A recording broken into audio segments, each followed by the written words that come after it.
औज़ुबिल्लाहिमिनश्शैतानिर्रजीम बिस्मिल्लाहिर्रहमानिर्रहीम। अस्सलाम वालेकुम व्यूअर्स। आज हम बनाने लगे हैं वाइट सॉस पास्ता, जो कि मैं एक अलग तरीके से बनाऊंगी, बग़ैर ओवन के हम इसको बनाएंगे।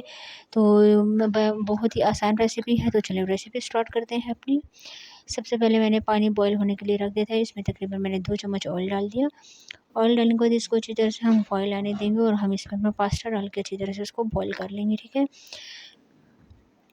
जी, तो मैं आपको दिखा देती हूँ। मैंने पास्ता इस शेप का लिया था, आप कोई सा भी इस्तेमाल कर सकते हैं।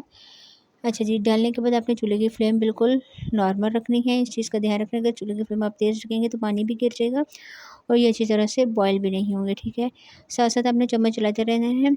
जो आपने इसमें आप चलते हैं अपने चिकन की मैरिनेशन की तरफ। ठीक है, चिकन मैंने लिया था, हाफ़ केजी चिकन लिया है, उसको बोनलेस कर दिया था। अच्छी तरह से वॉश करने के बाद अब मैंने इसमें डाल दिया है 1 चम्मच के करीब सॉस। 2 चम्मच मैंने इसमें डाल दिया चिली सॉस। ठीक है, आपके पास जो भी सॉस हॉट सॉस अवेलेबल है आप वो डाल सकते हैं।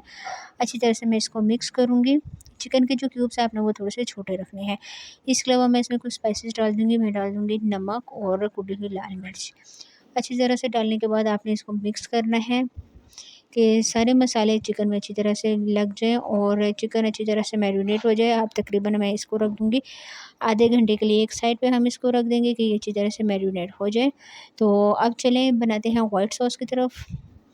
जी, तो एक पैन ले लिया था, उसमें तकरीबन 2 चम्मच मैंने ऑयल डाले। 2 चम्मच ऑयल डालने के बाद 2 ही चम्मच मैंने इसमें मैदा डाल दिया। मैदा डालने के बाद अच्छी तरह से इसको मैं मिक्स करूँगी कि मैदे की खुशबू भी आ जाए और थोड़ा-थोड़ा ये लाइट ब्राउन हो जाए। जैसे ही ये मतलब कि एक साइड से ऑयल छोड़ना शुरू कर देगा तो आपको पता चल जाएगा कि आपका मैदा जो है वो अच्छी तरह से ब्राउन हो गया है। ठीक है, दूसरा इसकी खुशबू भी। इसके अलावा मेरे पास 1 कप दूध था। ये देखें अब बबल्स आना स्टार्ट हो गए थे। अब मैं थोड़ा-थोड़ा दूध डालती जाऊँगी और साथ में मिक्स करना है। फ़ौरन एकदम आपने दूध नहीं डालना वरना गुठली बन जाएगी। तो बीटर की मदद से मैंने अच्छी तरह इसको मिक्स किया। फिर मैंने ये देख सकते हैं बहुत ही अच्छी तरह और बहुत ही ये थिक बन गया था। दूध आपने इसमें 1 कप इस्तेमाल करना है। अच्छा, इसके अलावा मैं थोड़ी-सी काली मिर्च और थोड़ी-सी कुटी हुई लाल मिर्च इस्तेमाल करूँगी। इससे इसका फ्लेवर बहुत ही ज़बरदस्त आ जाएगा। अच्छी तरह से आपने इसको मिक्स करना है कि ये अच्छी तरह से मिक्स हो जाए। चूल्हे की फ्लेम आपने बिल्कुल इसमें स्लो रखनी है, तेज़ नहीं रखनी। तेज़ रखेंगे तो ये बहुत ही ज़्यादा गाढ़ा हो जाएगा। साथ में थोड़ा-सा नमक मैंने ऐड कर दिया था।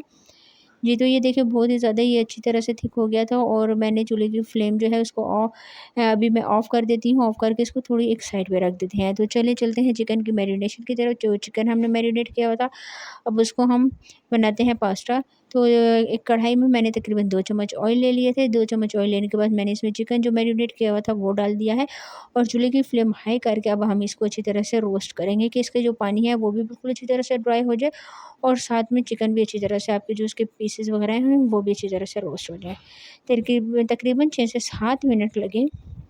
तो इसका पानी काफ़ी हद तक ड्राई हो गया था और जो बोटी है वो भी अच्छी तरह से रोस्ट हो गई थी। मेरे पास सब्ज़ी पड़ी है गाजर, प्याज़ और शिमला मिर्च है, मैंने बड़ी-बड़ी कटिंग में काट ली है। ठीक है, तो आपके पास जो भी सब्ज़ी इसमें आप बंद गोभी भी शामिल कर सकते हैं और हरी प्याज़ वगैरह भी शामिल कर सकते हैं। जो सब्ज़ी अवेलेबल है आप वो डाल दें। डालने के बाद आपने इसको अच्छी तरह से मिक्स करना है। सब्ज़ियाँ मेरी सारी कच्ची थी, कोई भी मैंने सब्ज़ी वगैरह बॉयल नहीं की। गाजर अच्छी तरह से इसको मिक्स करेंगे 3 से 4 मिनट और ये देख सकते हैं पास्ता भी हमारा बॉयल हो गया था। मैंने इसको एक साइड पे रख दिया था। अब ये पास्ता हम सारा चिकन में डाल देंगे और चिकन में डालने के बाद दोबारा से इसकी मिक्सिंग करेंगे। ठीक है ना, इस स्टेज पे आप नमक वगैरह चेक कर सकते हैं। अगर आपको नमक वगैरह कम लगे तो आप स्पाइसेस वगैरह आप थोड़े से वो इसमें ऐड कर सकते हैं। ये तो अच्छी तरह से मैं इसको मिक्स करूँगी। मिक्स होने के बाद अब मैं इसमें डाल दूँगी वाइट सॉस। जो वाइट सॉस मैंने बना के रखा हुआ था वो मैंने इसमें डाल दिया है। ठीक है, और डालने के बाद अब मैं इसको अच्छी तरह से मिक्स दोबारा करूँगी। चूल्हे की फ्लेम आपने नॉर्मल रखनी है। चूल्हे की फ्लेम साथ स्लो रहेगी और अच्छी तरह से ये साथ पकता रहेगा। जी, तो फाइनल लुक अब इसकी तैयार होगी। अब इसको एक प्लेट में निकाल लेते हैं। जी, तो ये इसकी है फाइनल लुक। माशाल्लाह से बहुत ही ज़बरदस्त और बहुत ही प्यारा लग रहा था। ऊपर मैंने थोड़ा-सा वाइट सॉस डाला तो बिल्कुल इस तरह लग रहा था जिस तरह हमने इसमें चीज़ शामिल की है। बग़ैर बेक किए आप इसको बहुत ही आसानी से, बहुत ही जल्दी से बना सकते हैं।